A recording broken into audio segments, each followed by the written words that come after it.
नमस्कार, news one India देख रहे हैं आप। मैं हूं आपके साथ पूजा अग्रवाल। बुलेटिन में आप सभी का स्वागत। शुरुआत बड़ी खबर के साथ करेंगे। पूर्व बसपा विधायक विनय शंकर तिवारी के ठिकाने पर ईडी ने रेड की है। जी हां, लखनऊ, गोरखपुर, नोएडा और मुंबई के ठिकानों पर छापेमारी की गई है। बैंक लोन हड़पने और मनी लॉन्ड्रिंग मामले में ये छापेमारी की गई है। 14 बैंकों के कंसोर्टियम से लिया गया था बैंक लोन। जी हां, कुल 754 करोड़ रुपए का बैंक लोन घोटाले का पूरा ये मामला है। पूर्व विधायक विनय शंकर तिवारी और उनके परिवार की है कंपनी गंगोत्री इंटरप्राइजेस से जुड़ा है ये पूरा मामले में विनय शंकर तिवारी से पूछताछ कर चुकी है ईडी। विनय शंकर की पत्नी को भी ईडी ने पूछताछ के लिए नोटिस भेजा था। यूपी सरकार में मंत्री रहे हरिशंकर तिवारी के बेटे हैं विनय शंकर तिवारी। देखिए, ये इस वक्त की बड़ी और अहम जानकारी हम आपको दे रहे हैं। विनय शंकर की पत्नी को भी ईडी ने पूछताछ के लिए नोटिस भेज दिया है। तो बसपा के पूर्व विधायक हैं विनय शंकर तिवारी, जिनके अलग अलग ठिकानों पर ईडी ने रेड की है। लखनऊ, गोरखपुर, नोएडा, मुंबई के ठिकानों पर छापेमारी की गई है। बैंक लोन हड़पने और मनी लॉन्ड्रिंग मामले में छापेमारी की गई। 14 बैंकों के कंसोर्टियम से लिया था बैंक लोन। कुल 754 करोड़ रुपए का बैंक लोन लिया गया, जिसके घोटाले का ये पूरा मामला है। पूर्व विधायक विनय शंकर तिवारी और उनके परिवार की कंपनी गंगोत्री इंटरप्राइजेस से जुड़ा हुआ ये मामला है।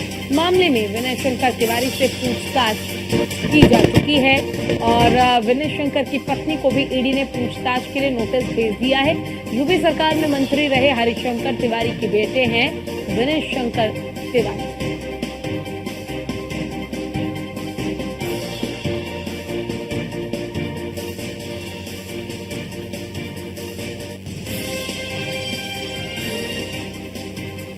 तो देखिए, लखनऊ, गोरखपुर, नोएडा और मुंबई के ठिकानों पर छापेमारी की गई है। बीएसपी के पूर्व विधायक है विनय शंकर तिवारी, जिनके ऊपर आरोप ये लगा है कि वो बैंक से लोन पे पैसे लेकर उन पैसों को चुकता नहीं करते, उन पैसों का गबन किया गया है। इसके अलावा मनी लॉन्ड्रिंग का भी आरोप लगा है और ईडी लगातार उनके अलग अलग ठिकानों पर छापेमारी कर रही है।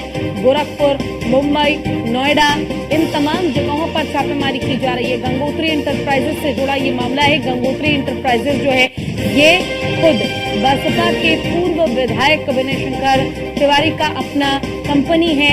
इसके अलावा उनकी पत्नी को भी तलब किया गया पूछताछ के लिए। उनकी पत्नी से भी सवाल जवाब किए जाएंगे। यूपी सरकार में मंत्री रहे हरिशंकर तिवारी के बेटे हैं विनय शंकर तिवारी।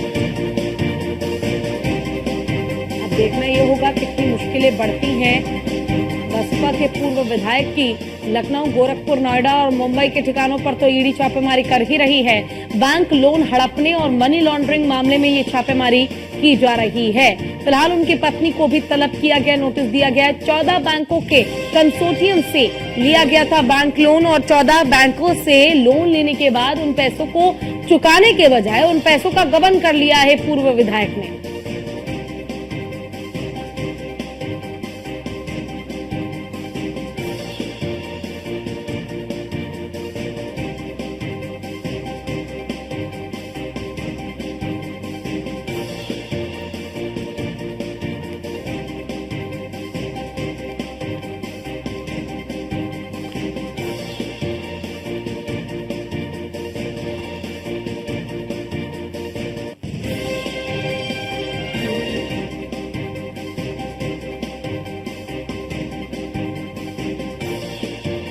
चले, लखनऊ से ज्यादा जानकारी के लिए हमारे साथ हमारे संवाददाता एसके वाजपेयी जुड़ गए। उनका रुख कर लेते हैं। एसके वाजपेयी, देखिए किस तरीके से बसपा के पूर्व विधायक का विनय शंकर तिवारी अब फंसते नजर आ रहे हैं। चारों ओर से फंस चुके हैं क्योंकि उनके अलग अलग ठिकानों पर तो ईडी छापेमारी कर ही रही है, लेकिन अब पत्नी को भी सवाल जवाब के लिए तलब कर दिया गया है। पूछताछ उनसे भी होगी।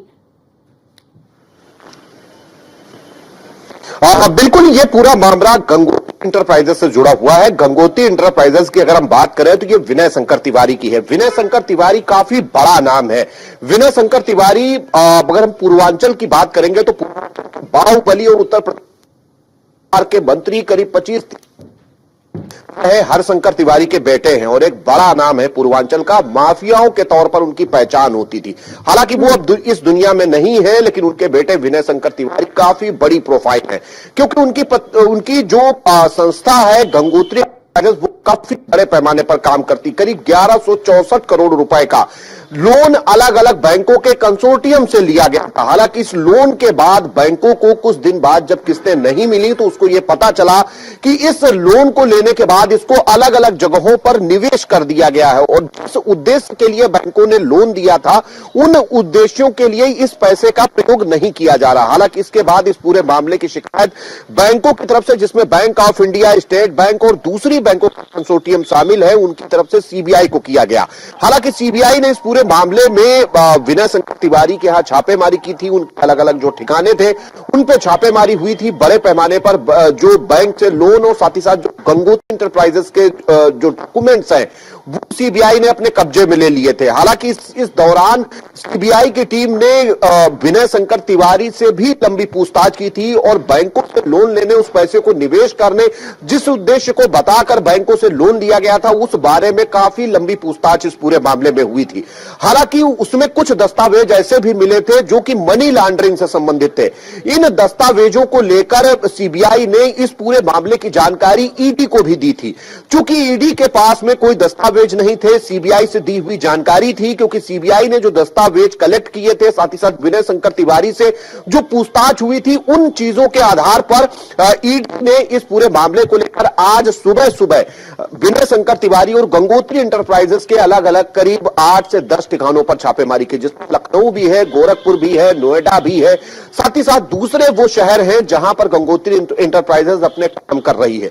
क्योंकि गंगोत्री इंटरप्राइजेस काफी बड़ा नाम है, चाहे वो झारखंड रहा हो, छत्तीसगढ़ रहा हो, वहां पर सरकारी बिल्डिंगों को बनाने, रेलवे लाइन बिछाने, बड़े पैमाने पर एक्सप्रेसवेज बनाने या हाईवेज बनाने का काम करती है। काफी बड़ा कारोबार है गंगोत्री इंटरप्राइजेस का।